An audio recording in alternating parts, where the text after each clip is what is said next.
아버지, 그 유산은 언제 저한테 주실 거예요?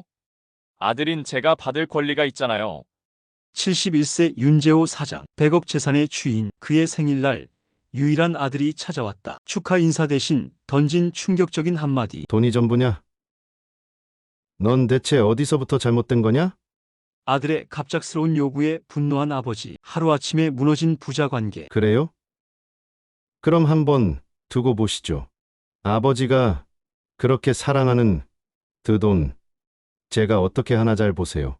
무엇이 그들을 이토록 갈라놓았나? 돈의 유혹 앞에 무너진 가족의 신뢰. 이 짓을 그만두지 않으면 난 너를 아들로 인정하지 않겠다.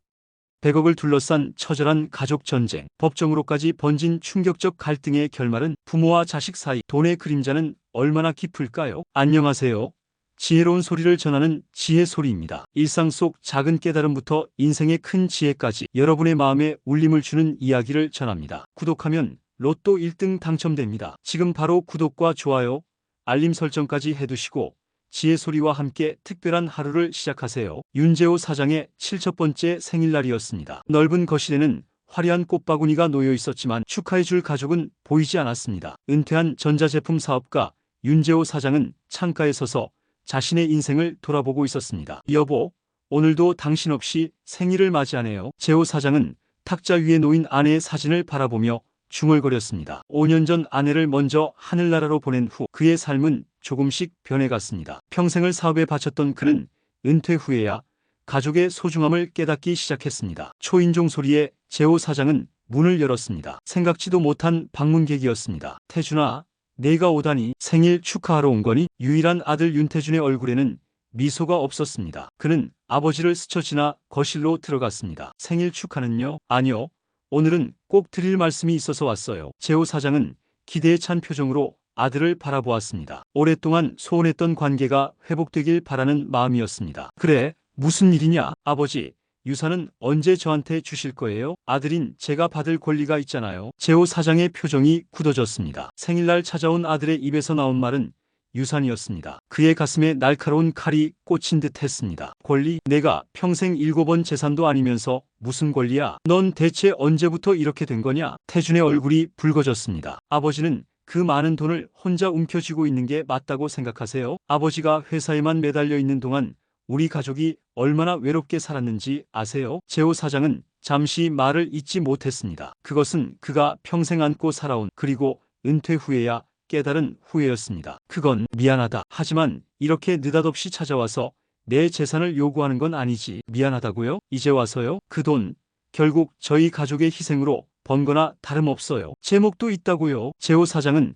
탁자를 탁 치며 일어섰습니다. 내가 평생 일해서 모은 돈이야. 내 놈은 그저 돈만 노리는구나. 일한 대가라고요? 우리 가족은요? 어머니는요? 저는요? 모두 아버지 사업 성공을 위해 희생한 거 아닌가요? 재호 사장은 한숨을 내쉬었습니다. 사실 그도 알고 있었습니다. 사업을 키우느라 가족에게 소홀했던 시간들을. 하지만 이렇게 아들이 유산을 요구하는 것은 받아들일 수 없었습니다. 이러지 마라. 돈을 줘서 너의 인생을 망치고 싶지 않다. 제 인생을 망치다니 웃기시네요. 그 돈이 있으면 제 인생이 달라질 거예요. 사업도 크게 할 수 있고. 재호 사장은 쓰게 웃었습니다. 내가 지금까지 시작했던 사업들이 모두 실패로 돌아간 걸 잊은 모양이구나. 또다시 돈만 날리겠지. 이번엔 달라요. 제대로 된 계획도 있고 투자자들도 관심을 보이고 있어요. 아버지, 돈만 있으면 돈으로 행복해질 순 없어. 내 힘으로 살아가는 법을 배워야 해. 태준의 눈빛이 차갑게 변했습니다. 그래요? 그럼 한번 두고 보시죠. 아버지가 그렇게 사랑하는 그 돈, 제가 어떻게 하나 잘 보세요. 재호 사장은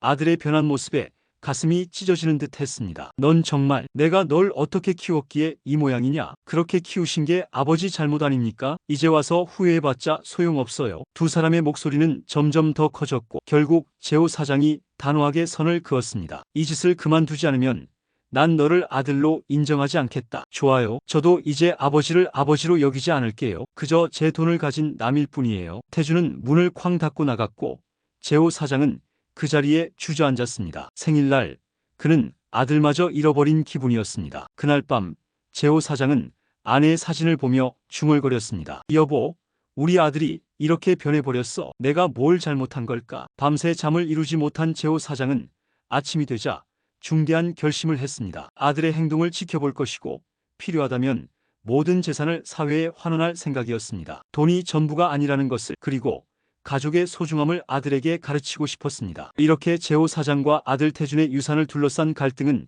시작되었고, 이는 앞으로 두 사람의 인생을 완전히 바꿔놓을 폭풍의 서막에 불과했습니다. 윤태준 씨, 이번이 마지막입니다. 더 이상 기다릴 수 없어요. 태준의 휴대폰은 하루에도 수십 통의 협박성 전화와 메시지로 채워졌습니다. 도박 빚은 이미 감당할 수 없는 수준이었고, 빚쟁이들의 독촉은 점점 더 거세져 갔습니다. 네, 조금만 더 기다려주세요. 곧 마련할 수 있을 겁니다. 전화를 끊은 태준은 식은땀을 흘리며 거실 소파에 주저앉았습니다. 그의 아내 서지영이 불안한 표정으로 다가왔습니다. 여보, 또 그 사람들이야? 태준은 고개를 끄덕였습니다. 이제 어떡하지? 더 이상 미룰 수 없어. 아버지를 다시 설득해봐야 해. 지영은 한숨을 내쉬었습니다. 이미 관계가 틀어진 상태에서 어떻게 설득하려고. 그리고 이번에도 돈을 받는다고 해도 당신 또 도박하러 갈 거잖아. 태준의 눈빛이 날카로워졌습니다. 뭐라고? 내가 언제 그랬어? 난 투자를 하는 거야. 투자. 도박이라고 부르든 투자라고 부르든 돈을 계속 날리고 있잖아요. 아버님께서 그래서 돈을 주기 꺼리시는 거예요. 태준은 벌떡 일어나 방을 나가버렸습니다. 그날 밤 그는 또다시 지하 도박장을 찾았고 마지막 남은 돈마저 잃고 말았습니다. 한편 윤재호 사장은 변호사와 상담을 마치고 있었습니다. 사장님, 이 땅을 매각하시면 약 30억 정도 받으실 수 있을 겁니다. 제가 알아본 바로는 행복나눔 복지재단이 노인복지시설 설립을 위해 관심을 보이고 있더군요. 재호 사장은 생각에 잠겼습니다. 이 땅은 그가 사업 초기에 구입한 것으로 특별한 애착이 있는 부동산이었습니다. 그래, 노인복지시설이라 좋은 일에 쓰이겠군. 변호사가 말을 이었습니다. 그런데 사장님, 이 재단이 설립된 지 얼마 안 된 걸로 알고 있습니다. 충분히 검토해 보시는 게 어떨까요? 재호 사장은 손을 저었습니다. 괜찮네. 내가 직접 만나보고 결정하지. 다음 날 행복나눔 복지재단 이사장 박명수가 재호 사장의 집을 방문했습니다. 그는 50대 후반의 점잖은 인상을 가진 남자였습니다. 사장님, 저희 재단은 어르신들의 행복한 노후를 위해 설립되었습니다. 사장님 같은 분의 도움이 있다면 더 많은 어르신들에게 희망을 드릴 수 있을 것 같습니다. 재호 사장은 이사장의 말에 깊은 감명을 받았습니다. 오랜만에 누군가가 그의 말에 경청하고 그의 의견을 존중하는 것처럼 느껴졌습니다. 그래, 좋은 일이네. 내가 평생 모은 재산을 의미 있게 쓰고 싶었어. 이사장은 미소를 지었습니다. 정말 감사합니다. 사장님 같은 분이 계셔서 우리 사회가 더 따뜻해지는 것 같습니다. 그날 저녁 재호 사장은 오랜만에 마음의 평화를 느꼈습니다. 하지만 그 평화는 오래가지 않았습니다. 다음 날 아침 태준이 다시 찾아왔습니다. 그의 얼굴은 피로와 초조함으로 가득했습니다. 아버지, 정말 땅을 파시는 겁니까? 그것도 무슨 복지재단이라는데. 재호 사장은 놀랐습니다. 내가 어떻게 알았지? 세상에 비밀이란 없죠. 아버지, 그 땅은 제가 계획하고 있던 사업에 꼭 필요한 부지였잖아요. 재호 사장은 한숨을 내쉬었습니다. 태준아, 네가 하려던 사업들이 모두 실패로 돌아간 걸 잊었니? 그리고 그 땅은 내 마음대로 할 수 있어. 태준의 얼굴이 붉어졌습니다. 아버지, 전 아버지 아들이에요. 그 돈의 상당 부분은 제 몫이라고요. 재호 사장의 눈빛이 차가워졌습니다. 내 몫? 그 돈이 내 것이 되려면 내가 먼저 죽어야 하는데 넌 내가 죽기만을 기다리는 거냐? 태준은 말문이 막혔습니다. 그는 입술을 깨물며 답했습니다. 그런 뜻이 아니었어요. 단지 그 돈으로 제 인생을 다시 일으켜 세우고 싶은 것뿐이에요. 재호 사장은 아들을 똑바로 바라보았습니다. 내 인생은 돈이 아니라 내 자신의 노력으로 일으켜 세워야 해. 더 이상 이런 말 하지 마라. 태준은 분노를 참지 못하고 소리쳤습니다. 아버지는 저를 전혀 이해하지 못하시는군요. 제가 얼마나 절박한지 아세요? 이대로 가다간 제 가정까지 무너질 지경이에요. 재호 사장의 표정이 흔들렸습니다. 아들의 가정이 위태롭다는 말에 가슴이 아팠습니다. 무슨 일이 있는 거니? 정직하게 말해봐. 태준은 잠시 머뭇거리다 고개를 떨궜습니다. 사업 자금을 좀 잘못 운용했어요. 빚이 많이 쌓였습니다. 얼마나? 5억 정도요. 재호 사장은 충격을 받았지만 침착함을 유지했습니다. 그 돈을 어디에 썼는지 정확히 말해봐. 태준은 대답하지 못했고 재호 사장은 이미 답을 알고 있었습니다. 도박이지. 내가 도박으로 그 많은 돈을 날렸다는 소리구나. 태준의 침묵이 모든 것을 말해주었습니다. 재호 사장은 깊은 한숨을 내쉬었습니다. 이제 알겠다. 내가 왜 그렇게 내 재산에 집착하는지. 도박빚을 갚으려는 거였구나. 며칠 후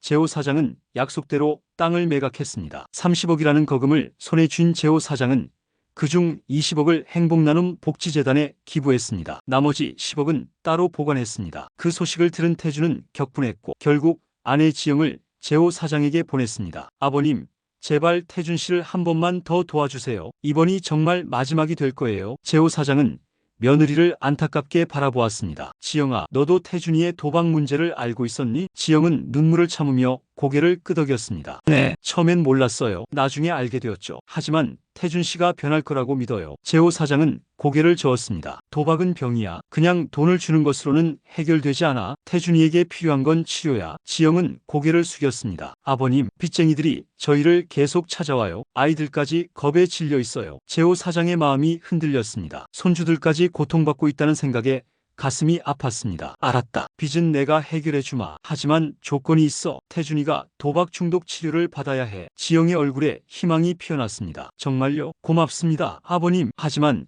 이 소식을 들은 태준은 분노했습니다. 치료? 난 중독자가 아니야. 아버지가 날 미쳤다고 생각하는 거야? 그날 밤 태준은 재호 사장의 집을 찾아가 격렬한 언쟁을 벌였습니다. 아버지, 그냥 돈만 주시면 됩니다. 제 인생에 간섭하지 마세요. 재호 사장은 아들의 모습에 깊은 실망감을 느꼈습니다. 태준아, 넌 도움이 필요해. 이대로 가다간 모든 걸 잃게 될 거야. 태준은 비웃었습니다. 모든 걸 잃는다고요? 이미 아버지 때문에 다 잃었어요. 아버지가 제 인생을 망쳤다고요? 재호 사장의 표정이 굳어졌습니다. 내 인생을 망친 건 너 자신이야. 도박에 빠져 가족도 사업도 모두 망쳐버렸잖니. 태준은 격분하여 소리쳤습니다. 좋아요. 그럼 법적으로 해결하겠습니다. 아버지, 곧 법정에서 만나요. 태준이 문을 쾅 닫고 나간 후 재호 사장은 창가에 서서 어둠 속으로 사라지는 아들의 뒷모습을 바라보았습니다. 그의 눈에는 깊은 슬픔과 결의가 담겨 있었습니다. 이제 부자 간의 갈등은 더 이상 가족 내에서 해결할 수 없는 단계로 접어들었고 법정 다툼이라는 더 험난한 길이 그들 앞에 놓여 있었습니다. 서울중앙지방법원 앞 취재진들의 카메라 플래시가 쉴 새 없이 터졌습니다. 윤재호 사장이 변호사와 함께 법정으로 향하는 모습이 언론의 주목을 받고 있었습니다. 사장님, 아드님이 제기한 성년 후견인 신청에 대해 어떻게 생각하십니까? 정신감정 결과는 어떻게 나왔습니까? 재산 분쟁이 법정까지 온 것에 대해 후회는 없으십니까? 기자들의 질문이 쏟아졌지만 재호 사장은 묵묵히 걸음을 옮길 뿐이었습니다. 그의 표정은 담담했지만 눈빛에는 깊은 슬픔이 어려 있었습니다. 법정 안으로 들어서자 맞은편에 태준이 앉아 있었습니다. 아버지와 아들은 이제 원고와 피고라는 이름으로 서로를 마주하게 되었습니다. 재판장이 입장하자 모두 일어섰습니다. 재판을 시작하겠습니다. 윤태준 씨가 윤재호 씨를 상대로 제기한 성년 후견인 선임 신청건입니다. 태준의 변호사가 먼저 발언했습니다. 존경하는 재판장님, 피고 윤재호 씨는 최근 비정상적인 판단력을 보이고 있습니다. 평생 일구어온 재산을 검증되지 않은 재단에 무분별하게 기부하고 가족보다 낯선 이들을 더 신뢰하는 등 인지 능력에 심각한 문제가 있다고 판단됩니다. 재호 사장의 변호사가 반박했습니다. 재판장님, 원고 측의 주장은 근거가 전혀 없습니다. 윤재호 사장님은 최근 종합병원에서 인지기능검사를 받으셨고 결과는 정상 이상으로 나왔습니다. 오히려 동년배보다 우수한 인지 능력을 보이셨습니다. 재호 사장은 정면을 응시하며 차분히 앉아 있었습니다. 그의 시선이 태준을 향했지만 태준은 아버지의 눈을 마주치지 않았습니다. 재판장이 태준에게 물었습니다. 윤태준 씨, 아버님의 어떤 행동이 구체적으로 비정상적이라고 생각하십니까? 태준은 조금 긴장한 표정으로 대답했습니다. 아버지께서는 최근 행복나눔 복지재단이라는 의심스러운 단체에 20억 원이라는 거액을 기부하셨습니다. 그 재단은 설립된 지 얼마 되지 않았고 실적도 분명하지 않습니다. 분명 누군가 아버지를 속이고 있는 것입니다. 재호 사장의 변호사가 증거를 제출했습니다. 재판장님, 행복나눔 복지재단에 대한 윤재호 사장님의 기부는 충분한 검토와 상담 후에 이루어진 결정이었습니다. 사장님께서는 은퇴 후 사회 환원에 관심을 갖고 계셨고 이는 갑작스러운 결정이 아닙니다. 태준의 변호사가 다시 발언했습니다. 그렇다면 왜 하필 검증되지 않은 신생재단에 기부를 하셨는지 설명해 주시기 바랍니다. 더구나 윤태준 씨와의 갈등이 있은 직후의 말입니다. 법정의 긴장감이 고조되는 순간 뒤쪽 문이 열리고 한 여성이 들어왔습니다. 김영혜 여사였습니다. 그녀는 재판장의 허락을 받고 증인석에 섰습니다. 증인의 인적사항을 말씀해 주십시오. 김영희입니다. 고인이 된 윤재호 사장님 부인의 오랜 친구이자 윤태준 씨 처가와도 가까운 사이입니다. 재판장이 고개를 끄덕였습니다. 김영혜 증인, 이 사건에 대해 아시는 바를 말씀해 주십시오. 영희 여사는 깊은 숨을 들이쉰 후 말했습니다. 윤태준은 도박 중독에 빠져 있습니다. 이미 5억 원이 넘는 빚을 지고 있고 그 빚을 갚기 위해 아버지의 재산을 노리고 있는 것입니다. 법정이 술렁였고 태준의 얼굴이 창백해졌습니다. 거짓말입니다. 그런 증거가 어디 있습니까? 영희 여사는 차분하게 계속했습니다. 저는 태준 씨의 아내 지영 씨로부터 직접 들었습니다. 지영 씨는 태준 씨가 이미 여러 차례 도박으로 거액을 잃었고 빚쟁이들의 압박에 시달리고 있다고 털어놓았습니다. 재판장이 태준에게 물었습니다. 윤태준 씨, 이에 대해 어떻게 답변하시겠습니까? 태준은 말을 더듬었습니다. 그건 사업 자금을 투자한 것뿐입니다. 도박이 아니라. 영희 여사가 다시 말을 이었습니다. 지영 씨는 태준 씨의 핸드폰에서 도박장 관계자와 주고받은 메시지들을 직접 봤다고 했습니다. 그리고 집에 빚쟁이들이 찾아와 협박하는 일도 여러 차례 있었다고 합니다. 태준의 변호사가 절차 이의를 제기했지만 영희 여사의 증언은 이미 법정에 큰 충격을 주었습니다. 잠시 후 또 다른 증인이 호출되었습니다. 바로 태준의 아내 서지영이었습니다. 지영은 떨리는 걸음으로 증인석에 섰습니다. 그녀의 눈은 붉게 충혈되어 있었습니다. 서지영 씨, 남편 윤태준 씨의 도박 문제에 대해 알고 계신 것을 말씀해 주십시오. 지영은 잠시 망설이다가 고개를 들었습니다. 그녀의 눈에서 눈물이 흘렀습니다. 제 남편은 도박 중독입니다. 처음에는 작은 금액으로 시작했지만 점점 더 큰 돈을 걸게 되었고 이제는 빚더미에 앉았습니다. 태준이 자리에서 벌떡 일어났습니다. 지영아, 내가 왜 이러는 거야? 재판장이 태준에게 조용히 하라고 주의를 주었습니다. 지영은 계속해서 증언했습니다. 남편은 도박빚 때문에 시아버님의 재산을 노리게 되었습니다. 처음에는 저도 남편을 돕기 위해 시아버님께 돈을 요구했지만 이제는 남편이 치료를 받아야 한다는 것을 알게 되었습니다. 재호 사장은 며느리를 안타깝게 바라보았습니다. 그의 눈에도 눈물이 맺혔습니다. 재판이 진행되는 동안 재호 사장의 변호사는 행복나눔 복지재단에 대한 조사 결과도 제출했습니다. 놀랍게도 이 재단은 사기성 단체로 밝혀졌습니다. 박명수 이사장은 과거에도 노인들을 상대로 유사한 수법의 사기를 벌인 전력이 있었습니다. 재호 사장은 이 사실을 알고 충격을 받았지만 동시에 아들이 이 점에 대해서는 옳았다는 것을 인정했습니다. 최종 판결이 내려지기 전 재호 사장이 발언 기회를 요청했습니다. 저는 제 아들 태준이를 사랑합니다. 비록 그가 잘못된 길로 갔지만 여전히 제 아들입니다. 저는 그를 원망하지 않습니다. 다만 그가 도박 중독에서 벗어나 올바른 삶을 찾길 바랄 뿐입니다. 재호 사장의 진심 어린 말에 법정은 조용해졌습니다. 판결은 명확했습니다. 재호 사장의 정신 상태는 정상이며 태준의 성년 후견인 신청은 기각되었습니다. 또한 재판부는 태준에게 도박 중독 치료를 권고했습니다. 재판이 끝난 후 태준은 고개를 숙인 채 법정을 빠져나갔습니다. 재호 사장은 그런 아들의 뒷모습을 바라보며 깊은 한숨을 내쉬었습니다. 그날 저녁 재호 사장은 자신의 사무실에서 자신이 속았던 행복나눔 복지재단에 대한 자료를 검토했습니다. 그리고 그는 중대한 결심을 했습니다. 자신의 재산을 진정으로 의미 있게 사용할 방법을 찾아야 했고 동시에 아들을 구할 방법도 찾아야 했습니다. 한편 태준은 법정 패배 후 더욱 절망적인 상황에 빠졌습니다. 도박 빚은 여전히 그를 짓누르고 있었고 아내와 아이들은 집을 떠났습니다. 그는 술에 의존한 채 하루하루를 버티고 있었습니다. 재호 사장과 태준 사이의 갈등은 법정에서의 승패로 끝나지 않았습니다. 오히려 더 깊은 상처와 문제가 남아 있었고 이제 진정한 해결책이 필요한 시점이었습니다. 재호 사장은 사무실에서 변호사와 함께 자신이 속았던 행복나눔 복지재단에 대한 법적 대응을 논의하고 있었습니다. 사장님, 검찰의 고발장이 접수되었습니다. 박명수 이사장은 구속 수사를 받게 될 거고 기부하신 대부분의 자금은 환수 절차를 밟을 수 있습니다. 재호 사장은 깊은 한숨을 내쉬었습니다. 변호사님, 나이 들수록 사람을 보는 눈이 흐려지는 건지 내 아들은 내가 속고 있다고 말했는데 난 오히려 그 아이를 의심했지요. 변호사가 무거운 표정으로 말했습니다. 스스로를 너무 책망하지 마십시오. 박명수는 노련한 사기꾼이었습니다. 사장님만 속은 것이 아닙니다. 재호 사장은 창밖으로 시선을 돌렸습니다. 가을 하늘이 유난히 푸르렀습니다. 그래도 이번 일로 중요한 걸 깨달았습니다. 내 재산을 정말 의미 있게 사용하려면 더 신중해야 한다는 것을요. 그리고 그의 목소리가 잠시 떨렸습니다. 내 아들을 더 이해해야 한다는 것도요. 며칠 후 재호 사장은 새로운 재단 설립을 위한 계획을 세우고 있었습니다. 이번에는 철저한 검증과 투명한 운영 원칙을 세우는 데 집중했습니다. 그는 메모를 하며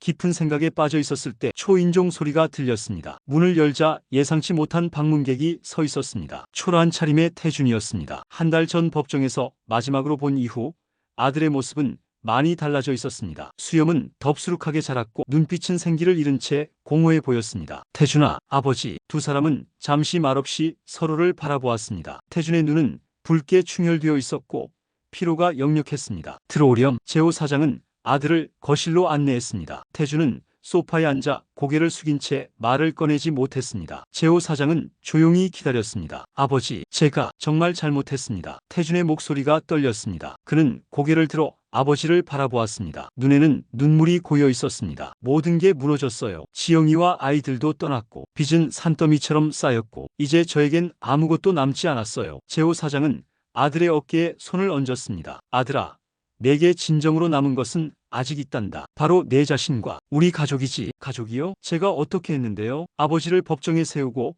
정신 이상자로 몰아갔잖아요. 그런 저를 어떻게 아직도 가족이라고. 재호 사장은 잠시 침묵했다가 조용히 말했습니다. 태준아, 부모의 사랑은 그런 거란다. 너의 행동이 아무리 나를 아프게 했더라도 넌 여전히 내 아들이야. 태준은 더 이상 참지 못하고 흐느껴 울기 시작했습니다. 그의 어깨가 크게 흔들렸습니다. 아버지, 저를 용서해 주세요. 제가 정말 미쳤었나 봐요. 돈에 눈이 멀어서 가장 소중한 것들을 모두 놓쳐버렸어요. 재호 사장도 눈시울이 붉어졌습니다. 그는 아들을 바라보며 말했습니다. 나도 미안하다, 태준아. 내가 너를 제대로 이해하지 못했던 것 같구나. 평생 사업에만 매달려 너와 시간을 충분히 보내지 못했어. 어쩌면 그게 내가 이런 길로 빠지게 된 이유 중 하나일지도 모르겠다. 두 사람은 오랜 시간 이야기를 나눴습니다. 태준은 자신의 도박 중독 문제를 솔직하게 인정했고 어떻게 그 늪에 빠지게 되었는지 털어놓았습니다. 처음에는 그저 친구들과 어울리는 차원이었어요. 하지만 점점 더 큰 돈을 걸게 되었고 결국 통제가 불가능해졌습니다. 재호 사장은 아들의 이야기를 경청했습니다. 그는 아들이 잘못된 길로 갔지만 그를 이해하고 싶었습니다. 그래서 얼마나 빚이 있는 거니? 태준은 고개를 떨구었습니다. 5억이 조금 넘습니다. 빚쟁이들이 매일 협박하고 지영이는 그 스트레스를 견디지 못하고 아이들을 데리고 친정으로 갔어요. 재호 사장은 깊은 생각에 잠겼습니다. 그리고 결단을 내렸습니다. 태준아, 내가 내 빚을 해결해 주마. 하지만 조건이 있어. 태준의 눈에 희망의 빛이 스쳤습니다. 조건이요? 첫째, 도박 중독 치료를 받아야 해. 둘째, 지영이와 아이들에게 진심으로 사과하고 새 출발을 해야 해. 셋째, 내가 설립할 새 재단에서 최소 1년간 봉사활동을 해야 한다. 태준은 잠시 생각하더니 고개를 끄덕였습니다. 네, 아버지, 기꺼이 그렇게 하겠습니다. 이번에는 정말 제 인생을 바로잡고 싶어요. 재호 사장은 미소를 지었습니다. 좋아, 그럼 내일부터 새 출발이다. 다음 날 재호 사장은 변호사와 함께 중요한 결정을 내렸습니다. 그는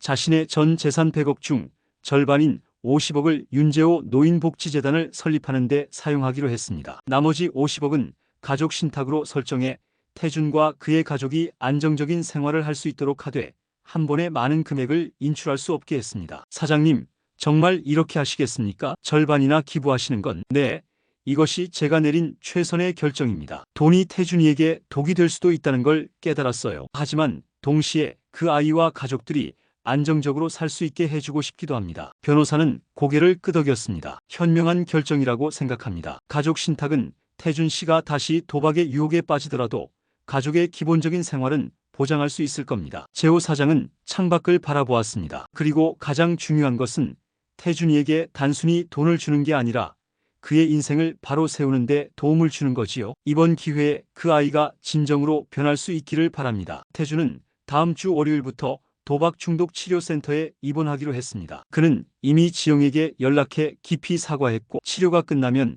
새롭게 시작하고 싶다는 의지를 보였습니다. 지영은 아직 돌아오지 않았지만 태준의 변화를 지켜보겠다고 했습니다. 재호 사장은 손주들이 보고 싶었지만 기다리기로 했습니다. 모든 것이 제자리를 찾아갈 때까지 인내심을 갖기로 했습니다. 한편 윤재호 노인복지재단 설립 준비는 순조롭게 진행되고 있었습니다. 재호 사장은 특히 치매 노인들을 위한 특별시설을 만드는 데 많은 관심을 기울였습니다. 그는 자신의 아들이 그를 치매 환자로 몰았던 아이러니한 상황을 떠올리며 실제로 치매로 고통받는 노인들과 그 가족들을 돕고 싶다는 마음이 커졌습니다. 태준이 치료센터에 입원하기 전날 저녁 재호 사장은 그와 함께 저녁 식사를 했습니다. 아버지, 제가 치료받는 동안 새 재단 설립에 대해 더 배우고 싶어요. 가능하면 주말에 자료를 가져다 주실 수 있을까요? 제호 사장은 놀랐지만 기쁜 마음으로 고개를 끄덕였습니다. 물론이지. 내가 관심을 가져줘서 고맙구나. 제가 치료를 마치면 정말 재단에서 일할 수 있을까요? 당연하지. 내가 가진 경영 지식과 경험이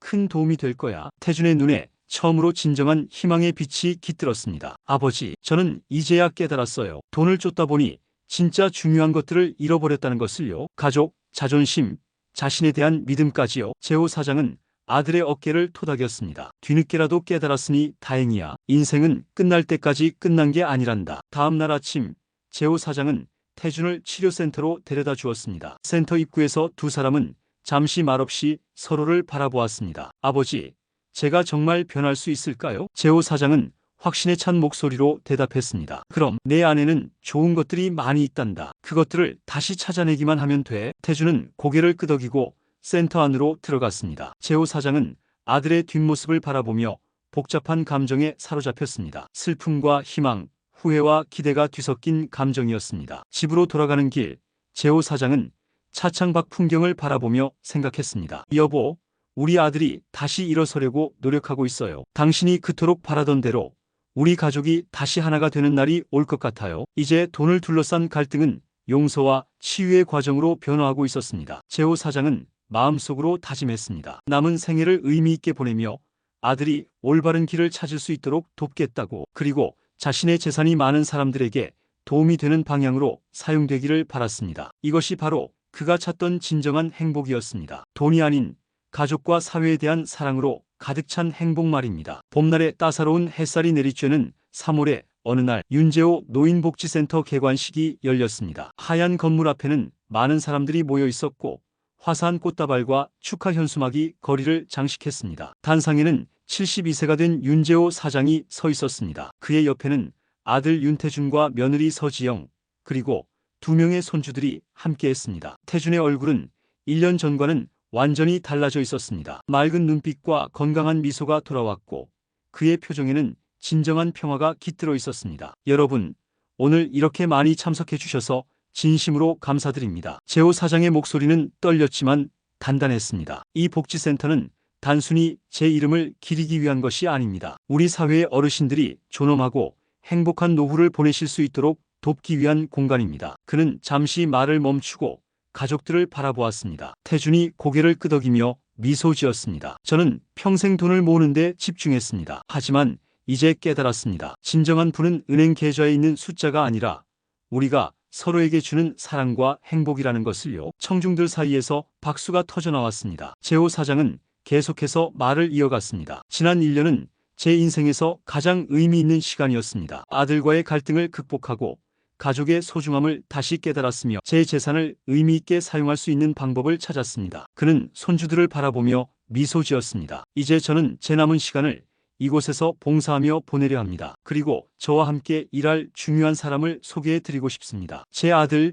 윤태준입니다. 태준이 단상 위로 올라갔습니다. 그는 잠시 청중을 바라보다가 천천히 말을 시작했습니다. 안녕하세요. 저는 윤태준입니다. 1년 전까지만 해도 저는 돈에 중독된 사람이었습니다. 도박에 빠져 가족의 신뢰를 잃었고 심지어 아버지와 법정에서 맞서기까지 했습니다. 태준의 솔직한 고백에 청중들은 조용히 귀를 기울였습니다. 하지만 아버지의 용서와 사랑 덕분에 저는 새 삶을 찾을 수 있었습니다. 1년간의 치료와 봉사활동을 통해 돈보다 소중한 것들이 무엇인지 배웠고 이제는 이 복지센터에서 저와 같은 중독으로 고통받는 분들을 돕고 싶습니다. 태준의 어깨에 제호 사장의 따뜻한 손이 놓였습니다. 부자의 모습에 많은 이들의 눈시울이 붉어졌습니다. 개관식이 끝난 후 가족들은 복지센터 내부를 돌아보았습니다. 1층에는 의료시설과 상담실, 2층에는 문화공간과 휴게실, 3층에는 독립적인 주거 공간이 마련되어 있었습니다. 아버님, 정말 멋진 공간이에요. 지영이 감탄했습니다. 제호 사장은 미소를 지었습니다. 고맙구나. 이곳에서 많은 노인분들이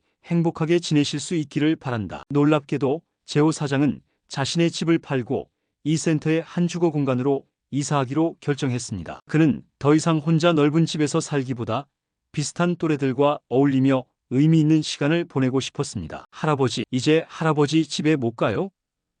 6살 손녀 수아가 물었습니다. 제호 사장은 손녀를 안아올리며 대답했습니다. 이제 할아버지는 여기서 살 거야. 하지만 수아가 언제든 놀러 오면 되지. 여기 좋아요. 할아버지랑 다른 할아버지들도 많아요. 아이의 순수한 반응에 모두가 웃음을 터뜨렸습니다. 그날 저녁 가족들은 태준의 집에서 저녁 식사를 함께 했습니다. 식탁에는 지영이 정성껏 준비한 음식들이 가득했고 화기애애한 대화가 오갔습니다. 아버님, 건배 제에 부탁드립니다. 태준이 와인 잔을 들었습니다. 재호 사장은 잔을 들고 일어섰습니다. 우리 가족의 화합과 행복을 위해, 그리고 새로운 시작을 위해 건배. 모두가 함께 잔을 부딪히며 건배를 외쳤습니다. 식사 후 재호 사장과 태준은 베란다에 나와 밤하늘을 바라보았습니다. 별들이 반짝이는 하늘 아래 부자는 조용히 대화를 나눴습니다. 아버지, 정말 감사합니다. 제가 그렇게 잘못했는데도 저를 받아주시고 새 기회를 주셔서. 재호 사장은 아들의 말을 손짓으로 멈추게 했습니다. 이제 그런 말은 그만하자. 중요한 건 앞으로야. 넌 잘하고 있어. 네, 아버지. 1년 동안 정말 많은 것을 배웠어요. 특히 중독치료센터에서 만난 다른 사람들의 이야기를 들으면서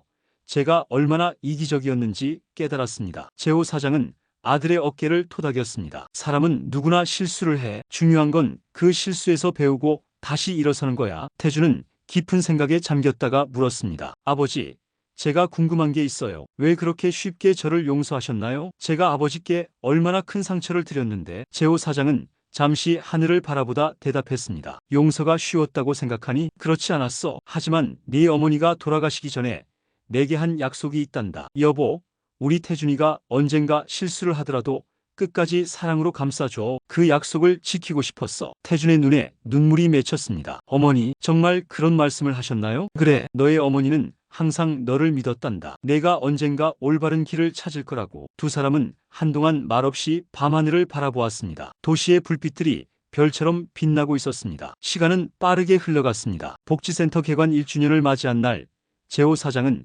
손주들과 함께 센터 정원에 묘목을 심고 있었습니다. 할아버지, 이 나무 언제 커요? 7살이 된 수아가 물었습니다. 천천히 자랄 거야. 내가 어른이 될 때쯤에는 아주 크고 멋진 나무가 되어 있을 거란다. 그때 제가 와서 볼게요. 재호 사장은 손녀의 머리를 쓰다듬었습니다. 그래, 그때 우리 같이 보자. 옆에서 이 모습을 지켜보던 태준이 다가왔습니다. 아버지, 오늘 좋은 소식이 있어요. 무슨 소식이니? 저희가 운영하는 중독 회복 프로그램이 보건복지부 우수 프로그램으로 선정되었어요. 다른 시설들로 확대될 예정이라고 합니다. 재호 사장의 얼굴에 자랑스러운 미소가 번졌습니다. 정말 대단하구나. 내가 열심히 일한 보람이 있어. 태준은 겸손하게 고개를 숙였습니다. 다 아버지 덕분입니다. 아버지가 아니었다면 전 여전히 도박에 빠져 인생을 망치고 있었을 거예요. 복지센터는 지역사회에서 큰 역할을 하게 되었습니다. 노인들을 위한 다양한 프로그램뿐만 아니라 태준이 운영하는 중독회복 프로그램, 지영이 가르치는 미술치료 수업 등 가족 모두가 각자의 방식으로 센터에 기여하고 있었습니다. 재호 사장은 매일 아침 센터 정원을 산책하며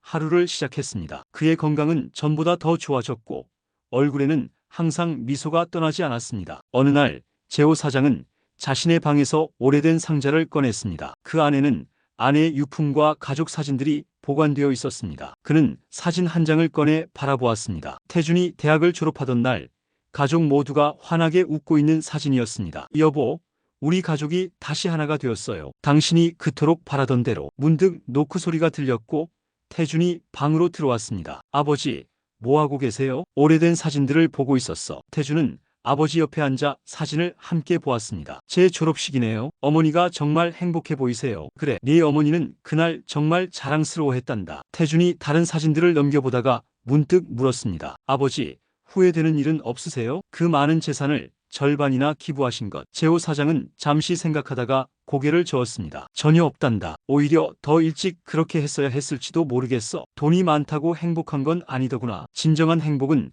가족과 함께하는 시간, 그리고 다른 이들을 돕는 데서 오는 거야. 태준은 고개를 끄덕였습니다. 저도 이제 그 말이 무슨 뜻인지 이해할 수 있어요. 예전에는 돈만 보였는데 이제는 정말 소중한 것들이 보이기 시작했어요. 재호 사장은 상자에서 오래된 일기장을 꺼냈습니다. 태준아, 이건 내가 지난 2년 동안 쓴 일기란다. 우리 가족이 겪었던 어려움과 그것을 극복한 과정, 그리고 내가 깨달은 것들을 담았어. 언젠가 내 아이들이 자라면 이것을 읽게 해주렴. 태준은 일기장을 소중히 받아들었습니다. 고맙습니다, 아버지. 이 이야기가 우리 아이들에게 중요한 교훈이 될 거예요. 일기장의 마지막 페이지에는 제호 사장의 글이 적혀 있었습니다. 인생에서 가장 중요한 것은 돈이나 성공이 아니라 가족과의 사랑과 신뢰다. 나는 이것을 너무 늦게 깨달았지만 다행히 아직 회복할 시간이 있었다. 내 손주들에게 전하고 싶은 말, 돈은 언제든 다시 벌 수 있지만 잃어버린 시간과 신뢰는 되찾기 어렵다. 진정한 부자는 많은 돈을 가진 사람이 아니라 사랑하는 사람들과 행복한 시간을 나누는 사람이다. 봄날의 저녁, 복지센터 정원에는 가족 모두가 모여 바비큐 파티를 즐기고 있었습니다. 제호 사장은 지팡이를 짚고 천천히 정원을 거닐었습니다. 그의 눈에는 깊은 만족감이 깃들어 있었습니다. 돈을 둘러싼 갈등으로 시작된 그들의 이야기는 결국 서로에 대한 더 깊은 이해와 사랑으로 마무리되었습니다. 100억의 유산은 반은 사회에, 반은 가족에게 돌아갔지만 그 과정에서 얻은 깨달음은 어떤 금액으로도 환산할 수 없는 가치였습니다. 제호 사장은 하늘을 올려다보며 미소 지었습니다. 여보, 이제 우리 가족은 진정한 부자가 되었어요. 돈이 아닌 사랑으로 가득 찬 부자 말이에요.